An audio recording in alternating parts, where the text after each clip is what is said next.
예전에 어르신들이 모여서 대화를 나누다 보면 을에 나오는 것이 조상자랑이었습니다. 몇 대조가 정승을 지냈고 판서가 몇 명이라며 그래서 우리 집안은 뼈대 있는 집안이라고 내세웁니다. 그러나 깊게 생각해 보면 그것은 중요한 것이 안 됩니다. 또 자랑할 것도 못 됩니다. 고관대작으로 있는 동안에 그 시대를 위해 어떤 공헌을 했는가가 중요한 일 아니겠습니까? 솔직하게 말해서 나라 망치고 나라 팔아먹은 사람들이 바로 그런 자리에 있던 분들이었지 않습니까? 잘난 조상 때문에 도리어 부끄러워해야 할 수도 있습니다. 그런데 무턱대고 자리 자랑만 합니다. 이 같은 모습은 출세지향적인 한국인의 성향을 잘 보여주는 예라고 할 수 있습니다. 한국에서 유래된 우리말 가운데 표리부동이라는 말이 있는데 겉과 속이 다른 이중성을 뜻할 때 사용합니다. 이와 동일한 단어가 예수님께서 유대교의 지도자들인 서기관들과 바리새인들에게 지적하신 외식이 있습니다. 외식이란 한자로 바깥 외에 꾸미는 식으로 겉만 장식하는 것을 의미하는데 헬라어의 원어적인 뜻은 연기자입니다. 즉 죄와 죽음에 버시면서도 겉으로 사랑과 생명을 연기하는 유선자라는 뜻입니다. 지옥으로 빠질 것이지만 자신은 천국으로 갈 것이라고 연기하는 자입니다. 진리요 생명이신 예수 그리스도를 쫓는 크리스찬이 된다는 것은 결코 진리를 연기하는 것을 의미하지 않습니다. 참된 크리스찬은 명분과 직분의 자리에서 명예나 자기 이익을 탐하지 않습니다. 왜냐하면 크리스찬이란 감투 쓰고 진리를 연기하는 배우가 아닌 진리를 삶으로 살아내는 자이기 때문입니다. 목사라는 감투가 하도 커서 제 자신이 목사를 연기하고 있는지 아니면 제가 목사를 살아가고 있는지 많이 헷갈릴 때가 있습니다. 진짜 크리스찬과 외식하는 크리스찬의 차이는 오직 하나, 그 속에 사랑이 담겨 있느냐, 그 사람의 삶 속에 생명이 담겨 있느냐 아니냐에 의해 판가름이 납니다. 아무리 겉모습이 거룩해 보일 망정 그 속에 사랑과 생명이 비어 있다면 그는 결국 연기자, 즉 종교적인 위선자의 삶을 살 수밖에 없고, 비록 초라하고 하찮은 외모일지언정 사랑과 생명을 품고 있다면 그의 삶을 통해 진리는 그 실체를 드러내지 않을 수가 없습니다.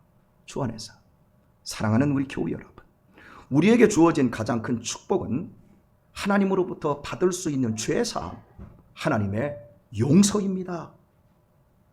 이것을 진정으로 얻기 전에는 그 어떤 행복이나 기쁨도 참된 것일 수가 없습니다. 다 허상이고 망상이지요. 죽음 앞에 서면 다 헛되고 헛된 것이지요. 그 어떤 성공도 그 어떤 영광도 죄사함이 믿겨지고 하나님의 용서가 깨달아지는 것보다 크지 않습니다. 주님께서는 38년 동안 시체처럼 누워만 있었던 병자를 고쳐주셨습니다. 말이 38년 동안 누워있는 병자이지 생각해 보십시오. 한 사람의 온전한 일생을 30년을 잡습니다. 한 세대를. 그런데 38년 동안 누운 상태에서 똥 싸고 오줌 싸고 그렇게 밥 먹고 사람 노릇도 못하다가 38년 만에 예수님의 은혜를 입어 병에서 고침을 받았습니다. 이것이 어디 그저 그런 은혜입니까? 이 사람은 이제 새 삶을 살 수 있게 되었습니다. 그렇다면 주님께서 이 사람에게 이제 행복하게 너도 잘 살아보라고 하면 얼마나 근사한 덕담이겠습니까? 막 결혼한 신혼부부에게 이제부터 알콩달콩 지지고 볶아대며 행복하게 살라고 인사하지 않고 죄 짓지 말라고 협박처럼 경고하면 어떻겠습니까? 어렵게 대학 들어가고 어렵게 취업에 성공했는데 열심히 해서 행복한 삶을 살라고 하지 않고 다시는 죄 짓지 말라고 경고형으로 말하면 어떻겠습니까? 전혀 합당한 말이 아니기에 듣는 사람의 입장에서 굉장히 기분이 상할 일일 것입니다. 그런데 주님은 38년 된 병자를 고쳐 놓으시더니 보라, 네가 나았으니 더 심한 것이 생기지 않게 다시는 죄를 범치 말라며 경고하셨습니다. 목사 한 수 딱 해놓고 덕담을 하는 노회장 목사님이 저한테 권 목사 이제부터 죄 짓지 마, 장로님 딱 세워놓더니 담임 목사가 장로님 죄 짓지 마, 그러면 기분이 어떨까요? 이런 식으로 말하는 구조는 이 세상에 없습니다. 그런데 예수님은 이런 구조로 말씀을 하셨어요. 안타깝게도 본문의 이 사람은 병에서 노임받음으로 인해 크나큰 문제에 봉착하고 말았습니다. 이 사람이 안식일에 물건을 나르는 일을 해서는 안 된다는 안식일 규정을 어겼기 때문입니다. 병에서 고침받고 자기 자리를 들고 걸어간 것이 안식일법을 위반한 것이었습니다. 그는 그 시대에 가장 무섭고 크게 다루는 종교법을 어긴 현행범으로 잡힌 것입니다. 공개적인 심한 매질과 혹은 추방, 더 나아가 사형에 이를 수 있는 벌을 받게 되었습니다. 무엇보다도 그는 이제 그 사회에서 죽을 때까지 죄인으로 낙인찍히게 되었습니다. 하나님을 믿는 사회였지만 이런 말도 안 되는 가혹한 법이 있었던 것은 그들이 말씀의 본질에서 떠났기 때문입니다. 표리부동 혹은 외식, 즉 겉으로 하나님을 섬기는 연기만 할 뿐 실제로는 사랑의 본질이신 하나님을 섬기지 않았기 때문입니다. 이미 살펴본 대로 원래 안식일은 사람을 위해서 사람에게 복을 주기 위해 하나님께서 구별해 놓으신 하나님과 사람이 함께 만나 먹고 놀며 함께 즐거워하는 날입니다. 안식일은 자비한 마음으로 선을 행하는 날입니다. 세상의 욕망으로 점철된 악한 것을 끊어내고 얽매인 것을 풀고 자유와 해방을 맛보는 축복의 날인 것입니다. 그런데 유대인들은 안식일을 종교 행사의 날로 바꾸고 안식하는 척 연기만 할 뿐 사람 잡는 안식일로 변질시켰습니다. 결국 전통이라는 뼈대만을 강조하는 유대 종교와 표리부동의 현실만이 남게 되었습니다. 더욱 이렇게 뒤틀려진 안식일법이 모든 유대인들을 하나로 묶는 정신적인 이념이 되었다는 겁니다. 아무도 자신들의 안식일이 잘못되어 있다는 것을 의심하지 않습니다. 집단 무의식 상태에 빠져 있습니다. 그렇게 수백 년 동안 이어져 오고 있었습니다. 그러므로 그들이 율법과 신앙을 강조하면 할수록 참된 사랑의 하나님으로부터 그들은 더욱 멀어질 수밖에 없었습니다. 사람들은 익숙한 삶이나 자신의 어떤 규칙이나 생각의 틀이 깨지는 것을 참지 못합니다. 분노를 품습니다. 모 기업의 노조에서 임금 협상 중에 사측이 제시한 연봉에 반대하여 파업이 결정되었습니다. 노조 측의 주장을 관철시키기 위하여 집단적인 행동이 필요하다고 해서 내린 결정이었습니다. 그런데 사원 몇 사람이 이런 지시에도 불구하고 일하러 나왔다고 한다면 모든 노조원들은 분노를 느낄 것입니다. 이유는 자기들이 하나가 되기로 한 것을 그 사람이 깨트렸기 때문입니다. 그들은 이미 노조의 적이 된 것입니다. 그 사람들이 어떻게 될 것 같습니까? 불이익은 물론 퇴사의 압력을 받을 것입니다. 부산의 사직경기장에서 롯데 홈 경기가 있는 날 전라도 사람이나 충청도 사람이 가서 한화나 기아를 응원하면 큰일 납니다. 자칫하면 맞습니다. 네. 이런 것들이 자신들의 익숙한 규칙이 깨지는 것을 견디지를 못하는 겁니다. 유대인들에게 있어서 안식일 규례를 깨는 사람은 유대 사회의 공공의 적이 되게 됩니다. 38년 된 병에서 해방된 사람이 바로 공동의 적이 되었습니다. 이 사람의 입장이 얼마나 난감하겠습니까? 이 사람은 꼼짝없이 공개적으로 처벌을 받게 될 것입니다. 이렇게 된 것은 결과적으로 예수님 때문이었습니다. 예수님이 고쳐줬기 때문에 그렇게 된 겁니다. 병낫게 해준 것에 감사할 겨를도 없이 이 사람의 마음속에는 분노가 차오릅니다. 죄인으로 낙인찍혀서 처벌받는 것보다 차라리 병인으로 누워서 편히 사는 것이 낫기 때문입니다. 이 사람은 안타깝게도 자신을 고쳐준 분이 누구인지도 모른 채 유대 사회의 공공의 적이 되고 말았습니다. 우리가 직장 생활할 때 내가 예수 믿는 것으로 말미암아 모든 직장 동료들로부터 공공의 적이 됩니다. 오늘 저녁에 회식 있어. 저는 교회 가야 되는데요. 딱 그 자리에서 찍힙니다. 그래서 우리는 공공의 적이 되기 싫어서 적당하게 이순신 장군의 후예처럼 내가 크리스찬이라는 걸 아무 얘기도 얘기하지 마라. 주일은 내가 교회 갈 테니까. 이러고 할 짓 못할 짓 다 하죠. 유대 사회의 공공의 적이 되었습니다.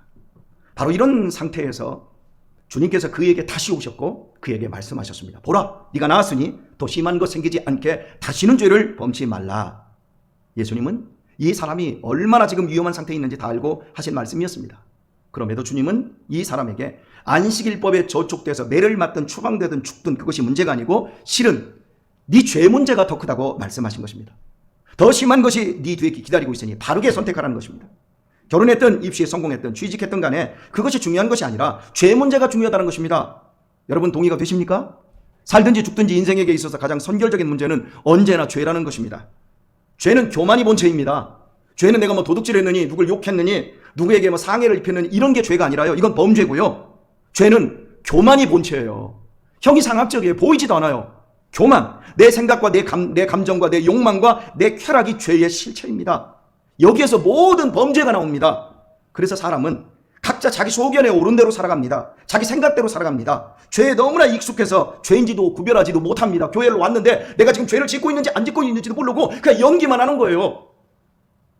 목사 연기만 할 수 있는 거예요. 그러면서도 죄 짓고 있는 거예요. 사람이 참 복음을 들었을 때 두 가지 반응을 내 마음속에서 갖게 되어지는데요. 진정으로 자기 죄를 깨닫고 용서받기를 원하는 사람은 눈물을 흘리며 기뻐하고 얘기합니다. 그러나 연극에 익숙한 종교인은 달가워하지 않습니다. 참 복음 앞에. 이유는 복음이 자기에게 위협이 되기 때문입니다. 너 고쳐! 네가 잘못했어! 계속 우리를 위협하기 때문입니다. 예수님께서는 믿음이 전혀 없는 38년 된 병자를 병에서 죄에서 자유케 해주셨습니다. 일방적인 은혜를 주신 겁니다. 얼마나 감격적인 사실입니까? 죄로 인한 불치병을 고쳐주신 분이라면 무엇이든 못해 주시겠습니까? 그렇다면 그분의 말씀에 이 사람은 귀를 기울여야 합니다. 하지만 그는 들을 마음이 없습니다. 38년 동안 유대 사회는 자기를 고치지 못했어요. 그래서 38년 동안 거렁뱅이가 되어가지고 누워만 있었어요. 똥 싸고 오줌 싸면서. 그런데 예수님이라는 분은 딱 보자마자 자기를 이렇게 세워줬고 정상적으로 자기를 바꿔놨어요. 누구의 말을 들어야 될까요? 예수님 말씀 들어야죠. 그런데 그는 예수님의 말을 들을 마음이 없어요. 그에게는 지금 다시는 죄를 짓느니 마느니보다 자신이 이 사회 안식일법을 어긴 범인이 되었다는 것만 중요할 뿐입니다. 오히려 예수님을 바리새인들에게 고발하고 자신은 위기에서 모면하는 것이 더 현실적이었어요. 그래서 그걸 선택했어요. 마음을 열지 않으면 어쩔 수가 없어요. 몸이 낫고 병이 떠났지만 그것으로 주님의 신성을 알고 그분을 온전히 자신의 주님으로 영접하지 않았을 때 복음의 능력은 그 마음에 비치지 못했습니다. 오늘날도 이렇게 사는 사람들이 얼마나 많은지 몰라요. 하나님의 은혜를 입었는데 마음이 열려지지 않고 그분의 말씀에 순종하지 않아서 그분의 그 복음을 누리지 못하는 어리석은 사람들이 얼마나 많은지 몰라요. 모 젊은이가 유수한 대학을 졸업하고도 30살이 넘도록 취직을 못하여 실직 상태로 지내왔습니다. 경제적으로 어려운 것은 말할 것도 없고 예전에 스포트라이트를 받고 기대를 했던 가족과 지인들 사이에서 나중에는 인간다운 대접도 받지 못한 채로 살았습니다. 저거 꼴사납게 인류대에 나와가지고 취직도 못하네 저거. 자괴감에 이 사람이 자살까지 생각하다가 결국 참다 어려움을 통해서 예수님을 알게 되었습니다. 신앙생활이 무르익고 예수님을 알게 된 그 기쁨에 감격할 그 무렵 드디어 취직의 길도 열려버렸습니다. 정말 오래도록 인내하여 얻은 좋은 직장에 들어갔습니다. 얼마나 기쁘고 얼마나 설레겠습니까? 부모님의 기쁨도 이만저만이 아닙니다. 이제 이 사람은 사람 노릇하며 살 수 있게 되었습니다. 자식 노릇하며 살 수 있게 되었습니다. 다른 친구들과 동료들 앞에서도 당당하게 살 수 있게 되었습니다. 그런데 출근하고 보니까 주의를 지킬 수 없는 부서에 배치가 되어버렸어요. 돈은 많이 주지만 교회를 나갈 수가 없어요. 그는 무엇인가 선택해야 됩니다. 여러분 같으면 무엇을 선택하실래요? 우리 아무렇지도 않게 예수님 선택하지요? 우리 진정으로 예수님 선택하지요? 교회 선택하지요? 여러분 같으면 정말 무엇을 선택하겠습니까? 여러분 자신에게 묻습니다. 연기하지 말고. 이런 상황이라면 여러분 무엇을 선택하시겠습니까? 예수님입니까? 아니면 인간다운 삶입니까? 불안하지만 진리의 기쁨을 선택하시겠습니까? 현실적인 안정을 선택하시겠습니까? 연기하지 말고요. 오늘의 말씀이 바로 이런 문제예요. 38년 된 병자는 예수님을 버리고 인간다운 삶을 선택했어요. 그는 자기에게 안식일법을 범하게 한 사람이 예수님이라고 유대인 공동체에 고발하고 자기는 거기에서 모면받았습니다. 이때부터 예수님은 핍박을 받으셨습니다. 그 덕분에 그는 유대인 공동체의 일원으로 인간답게 살 수 있게 되었습니다. 드디어 당당한 유대인의 일족이 되었습니다. 그가 38년 동안 누워있을 때는 병자이지 유대인이 아니었습니다. 거렁뱅이였지 세금 내는 정상인이 아니었습니다. 그는 이제 유대인 사회에서 인간으로 살 수 있는 기회를 가졌습니다. 여러 가지 사회적 권세와 특권을 누릴 수 있게 되었습니다. 그러나 중요한 것은 그는 죄에서 자유할 수 있는 기회를 잃어버렸고 주님 말씀처럼 앞으로 더 심하게 될 일이 기다리고 있었습니다. 이 사람이 죄로 말미암아 38년 동안 누워 있었다면 최소 50세는 되었을 것입니다. 그럼 당시에 60이면 오늘의 100세의 나이로 계산되던 그 짧은 수명시대에 그가 인간다운 생활을 해봤자 10년 안팎입니다. 10년 길든가요? 10년 길어요? 인간다운 생활을 해봤자 예수님 버리고 10년밖에 안 됩니다. 그리고 죄로 말미암아 더 심한 비극이 그를 기다릴 것입니다. 이것이 과연 옳은 선택일까요? 이런 걸 과연 선택해야 될까요? 가룟 유다만 주님을 배신한 것이 아닙니다. 38년 된 병자도 주님을 먼저 배신했습니다. 유다가 주님을 팔아먹기 이전에 그런 일을 먼저 했습니다. 그는 가룟 유다의 선배입니다. 사랑하는 교회 여러분, 우리의 한이 무엇입니까? 돈입니까? 남편 잘못 만난 것입니까? 삐뚤어진 자식입니까? 도저히 회복되지 않은 건강입니까? 아니면 크게 상처 입은 마음입니까? 아니면 누구에게 속아서 살아온 세월입니까? 그것보다 더 심한 것이 있습니다. 그것은 하나님 앞에서 용서받지 못한 우리의 양심입니다. 지금은 괜찮습니다. 연기해도 괜찮습니다. 이 양심이 식물 인간 상태에 있으니까요. 지금은 양심이 병들어서 아무런 상관이 없습니다. 그러나 하나님의 심판대 앞에 섰을 때 이 양심은 미친 듯이 소리를 지르면서 나를 고소할 것입니다. 우리의 믿음의 진위는 손해가 예상될 때입니다. 그때 확인됩니다. 거짓된 자들은 그때 주님을 버리고 세상을 택합니다. 그럴 수밖에 없었던 수많은 이유를 나열합니다. 그러나 중요한 사실은 더 심한 것을 절대 피할 수는 없다는 것입니다. 예수님께서는 우리가 어떻게 살아왔으며 어떤 죄를 지어왔는지 다 알고 계십니다. 부인하고 싶지만 사실입니다. 어떻게 해야 합니까? 그것은 다른 누구의 책임도 아니요 그것이 진정한 나의 모습이라는 것을 인정하기를 예수님은 원하십니다. 부모의 책임도 아니요 배우자의 책임도 아니요 학교를 잘못 들어갔기 때문도 아니라 그 모든 것이 내 책임을 시인하고 나에게 죄사함의 은총을 달라고 진실한 마음으로 예수님 앞에 구하셔야 합니다. 집 없던 사람이 집을 갖게 되고 직장이 없던 사람이 직장을 갖게 되고 병으로 시달리던 사람이 건강하게 되고 결혼하지 못하던 사람이 결혼하게 되고 아이를 못 갖던 사람이 출산하는 것은 얼마나 아름답고 귀한 일입니까? 그러나 그것은 다가 아닙니다. 그것은 정말 중요한 은혜를 받기 위해 나가는 초입에 불과할 뿐입니다. 욕심 부리지 마십시오. 더 잘 살고 더 나은 자리로 올라가기 위해 주님을 등한히 하지 마십시오. 오히려 당신을 위해 죽고자 하는 자는 살 것이요 살고자 하는 죽을 것이라는 주님의 말씀을 믿고 주님과 더 가까워지시기를 축복합니다. 교회란 얻기 위해 오는 것이 아니라 버리기 위해 오는 것입니다. 자신을 버리고 자신을 포기할 줄 아는 자만 예수 그리스도께 접붙임 받을 수 있습니다. 그때야만 더 심한 것과 상관없이 영원한 생명의 사람, 영원한 진리의 사람, 진정한 하나님의 자녀로 살아갈 수 있습니다. 이 세상에서 잘 사는 것보다 죄 용서받는 것이 더 중요하다고 믿는 사람은 하나님의 말씀 앞에 무릎을 꿇습니다. 그런 분은 다른 어떤 것보다도 자기의 기질이 변화되기를 소원합니다. 왜냐하면 풍성한 삶이 물질이 많아지거나 집이 커지는 데 있는 것이 아니라 내 중심이 성령으로 치료되어 기질이 변하는 데 있다는 것을 잘 알고 있기 때문입니다. 풍성한 삶은 성령으로 나의 성품이 변하는 데 있습니다. 변해도 조금만 변하는 거 안 되고 완전히 변해야 합니다. 그것을 위하여 갈망하십니까? 그렇지 않으면 신앙은 언제든지 그리스도를 배반할 준비가 되어 있는 것입니다. 좀 형편이 나아졌다고 해서 모든 것이 해결된 것은 아닙니다. 내 안의 성품이 완전히 변하여 새 사람이 되지 않으면 그 사람의 경건은 거짓일 가능성, 즉 연기자일 가능성이 더 많습니다. 믿어서 안정적이고 평안하고 행복하게 되고 존경받고 인정받으며 사람답게 사는 것만을 원할 뿐 자기 자신이 변하기 싫은 사람은 다시는 죄 짓지 말라고 경고하시는 하나님의 아들의 말씀이 부담스럽게 느껴집니다. 현재 자기 기질을 바꾸는 것을 목표로 삼지 않는 사람들은 안타깝게도 더 심한 것을 절대로 피할 수가 없습니다. 더 심한 것을 통해서라도 하나님께서는 당신의 택한 자를 바꾸어 내시는 포기가 없는 사랑의 하나님이시기 때문입니다. 히브리서 12장 7절 이하의 말씀은 이렇습니다. 너희가 참음은 징계를 받기 위함이라. 하나님의 아들과 같이 너희를 대우하시나니 어찌 아비가 징계하지 않는 아들이 있으리요. 징계는 다 받는 것이거늘 너희에게 없으면 사생자여 참 아들이 아니니라. 제 신학교 동기들 중에는 나이가 들어서 신학교에 들어오신 분들이 참 많았습니다.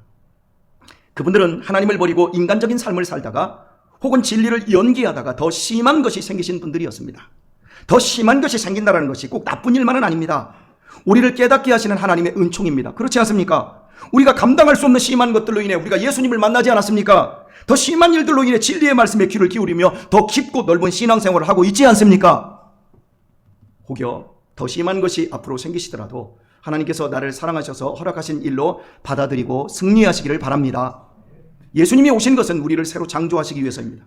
우리의 속을 주님의 마음으로 바꾸기 위해서입니다. 그래서 진심으로 예수님을 믿는 사람은 자신의 내면부터 평안하고 따뜻하고 상냥하고 온유하고 너그럽게 변화됩니다. 예수님으로 채워지고 예수님을 닮아갑니다. 하늘의 것들로 채워지고 하늘의 것들로 내 마음이 변해갑니다. 그것이 인간답게 잘 사는 것이고 그것이 참된 행복입니다.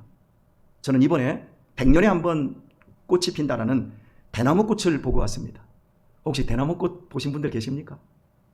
손 한번 들어보실래요? 제가 눈이 잘 안 보이지만 아무도 없는 것 같습니다. 예. 정읍에서 태인을 넘어가는데요. 길가에 대나무 밭이 상당히 크게 있더라고요. 그런데 대나무 밭에 대나무가 꽃이 피었어요.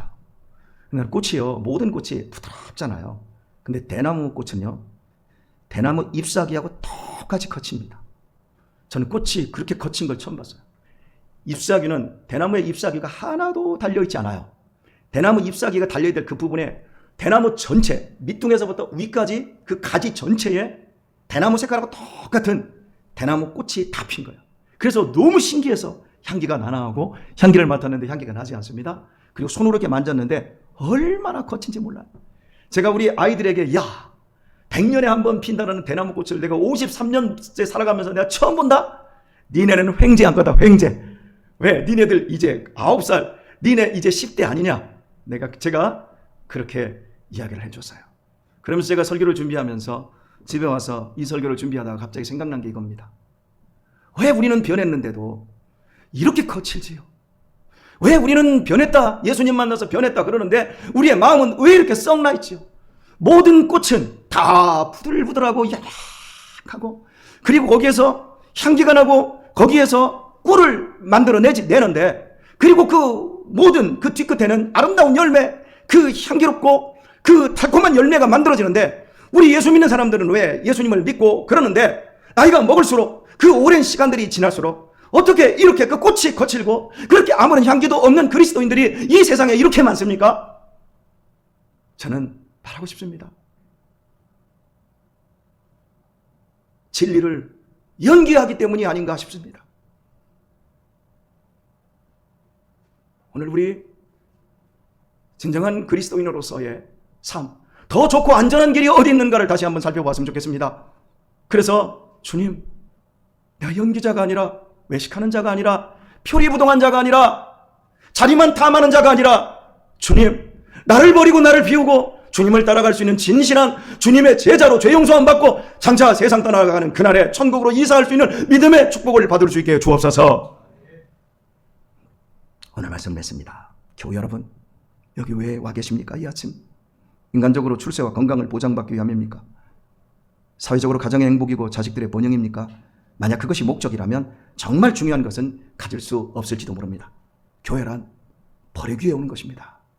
내 자신을 버리고 내 자신을 포기할 줄 아는 자만 예수 그리스도께 우리 자신을 접붙일 수 있습니다. 그때에만 더 심한 것과 상관없이 더 안전하고 더 좋은 영원한 하나님의 자녀로 살아갈 수 있게 되어집니다.